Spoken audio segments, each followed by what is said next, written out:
Welcome to the NASCAR Field Filler Podcast, where you can get the latest results, fantasy picks, and news every week in the NASCAR racing world. We just got one more spot left to fill, so let's give it to our host. Here he is, Vanilla Wafers.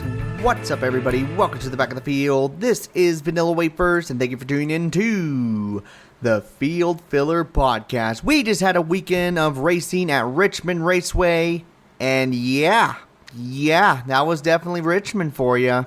I don't know what much else to say, as the Cup Series race at least had a pretty exciting second half to the race. The first half was nothing to mention, but the Truck Series race that we're going to first talk about was, it was just bad. It was not a good race, and it just makes you question whether or not Richmond should honestly have two races on the schedule. Now, granted, it is a short track. I think a lot of people need to understand that short tracks are very important to the NASCAR series. But at the same time, man, these short tracks have been brutal for NASCAR this year. I'm just hoping that the Bristol night race that's going to be coming up in a few weeks is a lot more exciting than this one. But either way, we're still going to talk about these races. They're still worth mentioning some highlights in these races. We'll first start off with the Truck Series race. I'm having a feeling that this is going to be one of the fastest reviews of a race that I've had in quite a while. So without further ado, let's dive into it, guys. It is time to look at the final results for this weekend here in the NASCAR racing world. We're first going to start off with the Camping World Truck Series for the 18th race of the season, the Worldwide Express 250 Carrier Appreciation at Richmond.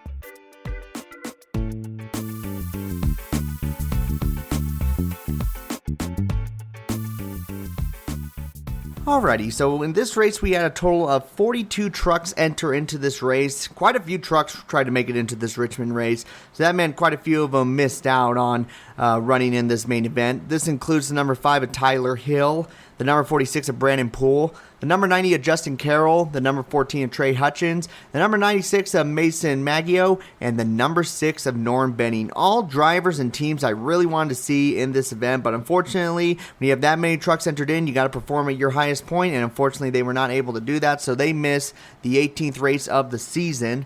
We had a total of 3 cautions for 25 laps. 2 of them were stage breaks, and we had 4 lead changes amongst 3 different drivers. At least the driver who led the most laps was able to get the win in this one, and that was the number 18 for Kyle Busch of Motorsports, Chandler Smith, getting another victory here this year in that number 18 machine, locks himself into the round of 8. He is your winner here at Richmond Raceway. Finishing second was his teammate, the number 4 John Hunter Nemechek. Finishing third was the number 66 of Ty Majeski. In the fourth spot, we have the number 23 of Grant Enfinger. Finishing fifth was the number 51 of Corey Heim. Finishing sixth, we have the number 17 of Taylor Gray. Finishing seventh was the number 18 of Matt Crafton. In the 8th spot, we had the number 98 of Christian Eckes. Finishing 9th was the number 38 of Zane Smith. And then rounding up the top 10, we had the number 42 of Carson Hocevar. Some noticeable drivers who finished outside the top 10 that we need to mention. Finishing 11th, we had the number 52 of Stuart Friesen. Tyler Ankrum in the number 16 truck was able to finish 13th. Then you got Matt DiBenedetto in the number 25 finishing 17th, with Ben Rhodes in the number 99 right behind him in the 18th position. Haley Deegan had a rough race in this one. She finishes 26th overall. And then at the bottom of the list, unfortunately caught in an accident on lap number 209, the only accident in the race, we had the number 33 truck of Nick Leitz. And that is your final results here for the Worldwide Snooze Fest 250. Yeah, that was a race. That was definitely a race.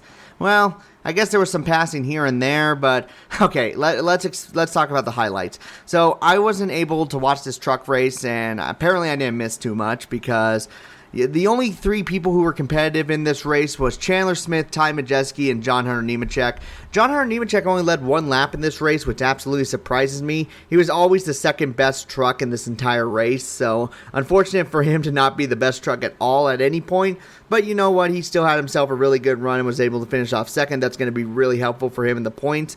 But Chandler Smith and Ty Majeski were some of the most dominant trucks throughout this entire race, with Chandler Smith slowly but surely running closer and closer up front, and just had a tremendous performance here in that number 18 truck. He is a very talented driver. I'll be very surprised if he stays in the Truck Series that much longer. I'm pretty sure you're going to have him go up to Joe Gibbs Racing here pretty soon, probably when Brandon Jones or Ty Gibbs moves on up into the Cup Series, because he's definitely a valuable driver. But Ty Majeski, once again, having another really good race. He's more than just a top 10 truck. He runs really consistently up front. Just hasn't gotten that victory yet. He's just getting ever so close. each and every single race. It won't be long before you see that number 66 truck. As far as downs go in this race, well, we can talk about the lack of action. Literally, there's an 8-minute highlight that Fox decided to put on for this Truck Series race. 7 minutes of it is just trucks passing other trucks. That's it. And it's not even for, like, top positions. Well, maybe, like, 30 seconds of it. Like John Hunter Nemechek passing Chandler Smith at the beginning of the race. Or Stuart Friesen or somebody like that. There was absolutely no green flag passes at all in this race. Not one. The only times people led in this race or took the lead in this race was because of cautions and pit strategies. That's it. That is 100% hit, and I can't believe that. Hell, Chandler Smith led lap 76 all the way to 250. On start stage 2, it was all Chandler Smith from then on forward. Another down in this race, we'll mention this one real quick. The one caution that was not a stage conclusion was caused by Carson Hocevar when he took out the number 33 truck. I don't know what was going on with Carson Hocevar at that moment. It almost felt like when he saw that he was going a lap down, he thought to himself, I got to kill somebody. I got to take someone into the wall, and would pull something that we would do in a NASCAR video game. Like, seriously, if I go a lap down in the race and I know I'm going to get a lucky dog, you bet your ass I'm going to cause a spin out. And that's what I felt like Carson Hocevar did. But apparently it worked out well for him because he finished 10th overall in this race, kept himself close to the playoff cut line, as he is on the outside looking in, but it's still only a few points. But very unfortunate for the number 33 truck and Josh Rayom Racing to have their truck get damaged in this race. The only truck to be out of the race. The one who finished 35th was Dean Thompson. He's a running rookie. And he finished 27 laps down. 27 laps down. I don't know if he had mechanical problems or something in the middle of the race and he had to go off to the side, but there's multiple trucks here like Blaine Perkins. He finished 26 laps down. Then you got Mason Maggio, I really hope I'm saying that name right, who took on over the number 43 truck when he didn't make it into the number 96 truck, and he finished 8 laps down. Just a crazy bad race. This is one of those ones where you feel really embarrassed if you finally get your friends for the first time ever to sit down and watch a NASCAR race. You guys decide to turn on the truck race because you feel like there's going to be more action there, and this is what you get. Richmond did not really provide that great of a race. The Indianapolis Raceway Park track, now that one was freaking awesome. That one had a lot of fun in it. This one, not so much. Rewatching value, hardly near the bottom of the list. I mean, nothing exciting happened unless you're a Chandler Smith fan. You really enjoyed this race. But overall, nothing really exciting. Let's go to the points battle right now here in the Truck Series. This is the second race in the round of 10, which means 2 trucks will be cut off here after the third race, which I do believe is going to be held at Kansas next. So that's a big race for them. Here's the points cut off. Here's the people who are locked in right now. We got Chandler Smith with a victory, as well as Grant Enfinger in the number 23 truck locked in.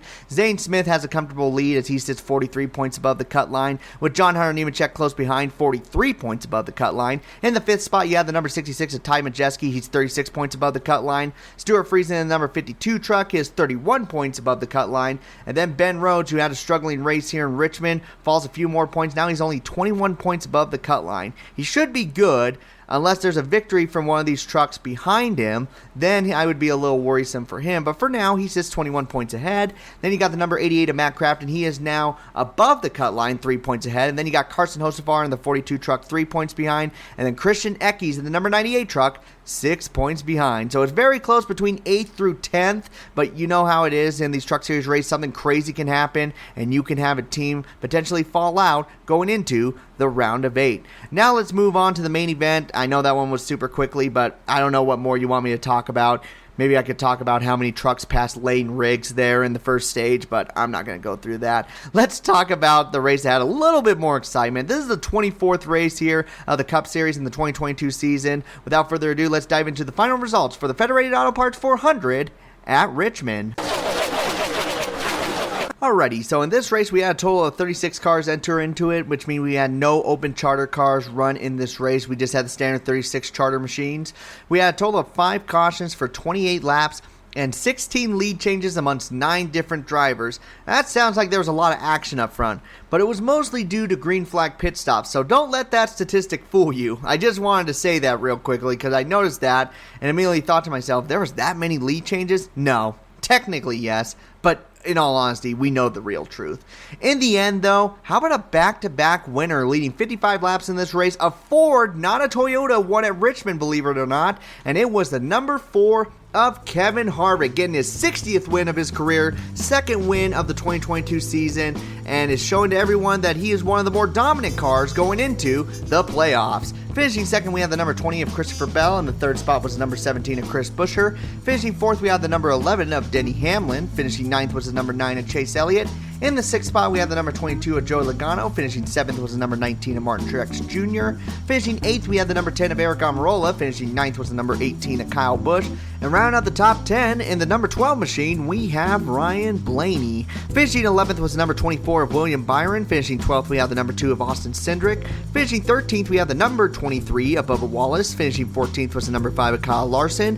Finishing 15th was the number 6 of Brad Keselowski. Finishing 16th was the number 3 of Austin Dillon, with his brother Ty Dillon in the number 42, finishing 17th. 18th was the number 1 of Ross Chastain, with his teammate the number 99 of Daniel Suarez. And rounding out the top 20, we had the number 48 of Alex Bowman. And some noticeable drivers who finished outside the top 20 that we should mention here real quick. Finishing in the 29th position, we have the number 34 of Michael McDowell. Tyler Reddick in the number 8 has an abysmal race, finishing 6 laps down, and he finishes 31st overall in this race. Eric Jones gets caught up in an accident on lap number 240. He is out, finishing 35th overall. And then round out the field and the 36th position, out by lap number 180, unfortunately, to engine issues, we have the number 45 of Ty Gibbs. And that is your final results here for the Federated Auto Parts 400 at Richmond Raceway. So one thing that really fascinated me about this race was Kevin Harvick wins, he is a Ford, but the most dominant car in this race was actually the number 22 of Joey Logano, who led about 56% of this race. He had himself a phenomenal run here in that number 22 machine. He led 222 laps, and then leading 80 laps was the number 1 of Ross Chastain. So this race was not dominated by Toyotas, as I predicted, which really shocked me. The only Toyotas to lead any laps was Denny Hamlin. He only led 22 laps. That's about it. I don't really see anyone else who led laps in this race who ran under the Toyota manufacturer, and that was absolutely shocking. The biggest shocker was the number 19 of Martin Truex Jr., who everybody thought, and I mean everybody, thought he was going to go into victory lane and be the 16th different winner of the season. And I thought it myself, but once the green flag dropped, he had no luck at all. Felt like he was getting bumped and banged left and right. And the other Toyotas weren't really there much to begin with. Kyle Busch mostly ran around the top 10. He actually spun out in the middle of the race, but even then, he just hung around the top 10. Christopher Bell was really close there near the end. I got to give credit to him, as he almost won this race for Joe Gibbs Racing, almost saved a bad weekend for them, technically, at Richmond. And Ty Gibbs has a blown engine, and Bubba Wallace, even though he finishes 13th, it was just, we felt like he could do a little bit better in that 23 machine. I guess a top 15 is fine for him here at Richmond, as he doesn't really do too well at this racetrack. But the point I'm trying to get across was Toyotas just did not show up in this race. A race that we truly thought they were going to be able to. And now I'm a little worried for them for the next couple of weeks, because I don't think they're really going to do that great at Watkins Glen, as they've been struggling at the road courses. And then as far as the restrictor plate goes, coming up here at Daytona in 2 weeks, I don't know. It's kind of a crapshoot right now. Maybe Bubba Wallace can get the win, but to have them get their butts kicked this bad by Chevrolet and Toyota in this race, kind of a bummer for them. One driver I need to mention, though, here that finished in the top 10 that deserves recognition, he hasn't gotten a victory yet, but man, he really did impress us, was the number 17 of Chris Buescher. Chris Buescher had himself a phenomenal race, almost won the race, but thanks to Ricky Stenhouse Jr. blocking him in the final few laps. Yes, I saw that. The 47 car was multiple laps down, and he decided to block the number 17 like crazy. I don't know why. Maybe it was because it was his old car, so he got a little peanut butter and jealous that he was doing good in that race. And that's a term you don't hear too much. But Chris Buescher, unfortunately, got so close, but due to the tire fall off we saw here in these race cars and just at the track for the last few years, passing is so damn tough. And that's something that NASCAR really needs to look at this racetrack, because I don't know how many times we saw cars come up to the back end of somebody, look like they were about to pass them, and then all of a sudden they fall off. It was so infuriating. I remember in the middle of the race when Martin Truex Jr. went a lap down and then started taking care of his equipment, started running closer and closer. I think they showed it for about like 50 laps, him trying to get around the number 22 of Joey Logano, and it just would never happen. It was like it wasn't going to happen. And just very frustrating there. The only good thing that I got out of this race was the amount of pit strategies we saw, which we usually don't see too much here with the next-gen car because there's always like a lot of cautions going on, so everyone's usually on the same pit strategy.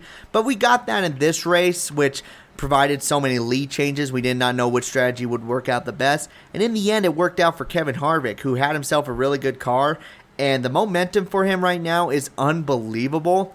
I don't know how he's going to do at Watkins Glen and Daytona, but right now that 4 car is on fire. A team that no one really thought about here a couple weeks ago. We thought that they were just going to get eliminated from the playoffs, and Kevin Harvick may be thinking about retirement.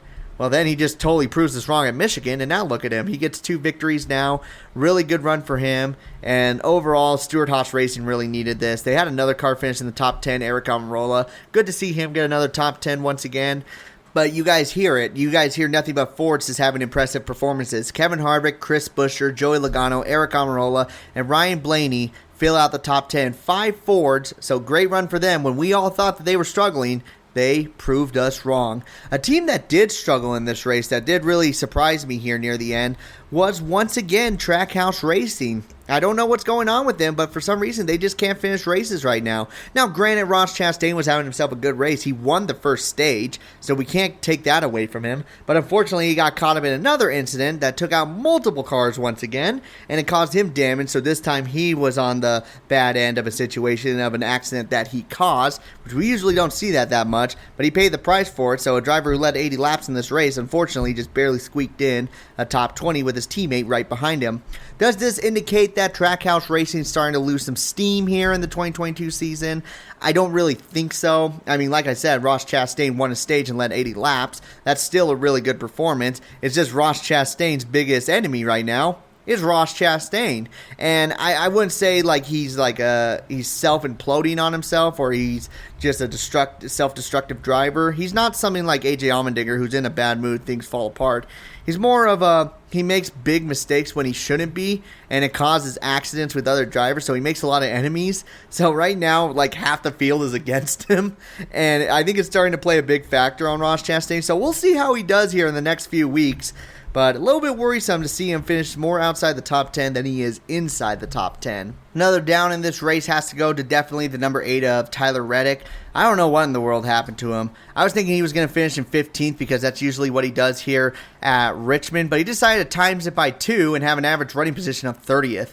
Just a terrible race for Tyler Reddick in that number 8 machine. Just could never get the car going in the right direction. I think he also ran into some problems here and there mechanical-wise. I'm not 100% sure. They didn't really talk too much about him. But what a bummer of a finish for him. That's now back-to-back races where he didn't get a solid finish. He finishes outside the top 30. And that's got to be a momentum killer. We'll see what he does at Watkins Glen. But to come back from those types of finishes can sometimes be really hard on a team. But you know what? This is Tyler Reddick. He's a very talented driver. So we'll see how he runs in the Watkins Glen race. I don't want to give up on him completely. I don't want it to sound like he has no more fantasy value for the rest of the year. That's silly. What I'm saying is, you know, when you get that bad momentum, it's really hard to pull off a victory the very next week. So maybe when we thought he could be a potential guarantee to win the Watkins Glen race, he's now maybe more of a driver who could probably get a top 10. You might want to consider him for fantasy still, but you don't feel nearly as confident as you do putting him into like an Indianapolis road course race where he was running consistently for the last few races. Overall, this race was still below average. I don't want to give it too much credit. Yes, we did have some cool pit strategies here and there. And yes, we had an exciting finish with Chris Buescher and Christopher Bell trying to duke it out with Kevin Harvick there near the end. But that still doesn't excuse the other 350 laps where hardly anything happened in this race.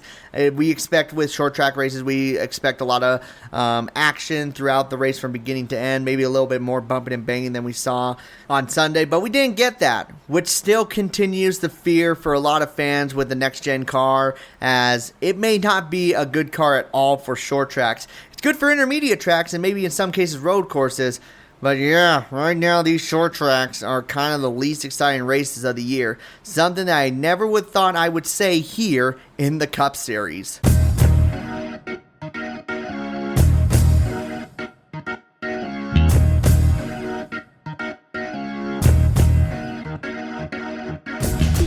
And that will conclude the final results for today's episode, guys. Thank you so much for listening. As far as the prime fantasy team that you could have got this weekend, the one who scored the most fantasy points was the number 11 of Denny Hamlin with 50 points. And then the second spot, you had the number 4 of Kevin Harvick. Joey Logano, even though he led 222 laps, only scored 45 fantasy points thanks to that stage 1 where he only finished in 7th. And then Kyle Larson, finishing outside the top 10, still scored 40 points. And then Chris Buescher in the number 17 or the number 12 of Ryan Blaney. If you went with either of those, that would have been the top 5 overall for fantasy. So good runs by all those guys, and hopefully you had them on your fantasy roster. As far as the top 3 goes in our fantasy league, which is NASCAR Field Fillers League on fantasygames.nascar.com, we had Ricky Bobby $sign get a victory here in our league, scoring 238 points.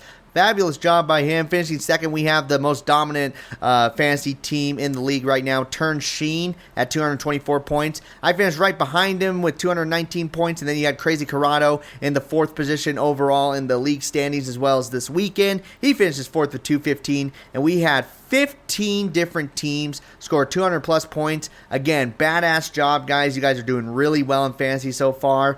And we have a few teams that just stopped picking. That's all good for now, but do remember, we are having ourselves a little bit of a playoff points battle in these final 10 races where we're going to exclude the first 26 races, kind of like how NASCAR does with the new playoff system. And we're going to have a little competition to see who can score the most points here in the final 10 races. Winner will get some sort of die cast, or maybe someone can give me an idea on what they want to get. I'm not sure. I don't want to get it something bigger than the overall league standings. I feel like that would be cheating someone who did really good and studied for all 36 races, only to realize that they finished like 3rd in the final 10 races and they didn't get the super cool prize. We're going to still do something cool. Trust me on that one. But still, remember to get your fantasy teams adjusted for that time, as we will be doing a special thing for the final 10 races. If you want to follow me on social media, you can do so at TikTok at VanillaWafers44, posting daily NASCAR videos there, or on YouTube at Vanilla Wafers. I'm trying to do some more YouTube related videos, slowly but surely getting there. There's just been some things going on during the weekends that I don't want to go too much into discussion, but unfortunately it has caused some delays in those videos. Either way, I'm still working on NASCAR videos all the time, so trust me, I'm not giving up on video making at all. It's just things are getting delayed. And then on Twitter, I'm at TylerV33. If you ever want to talk NASCAR or give me suggestions on the podcast, you can do so there. You can also find me if you put in NASCAR Field Filler or Vanilla Wafers. I pop up either way. But the most important thing, guys, is thank you so much for listening to the best and trying out all the rest. I have been able to fill up the last few remaining minutes of your time, so I'm going to take the car and pull it right on into pit road, collect my last place winnings, and I am out. So you all take care. This has been the Field Filler Podcast.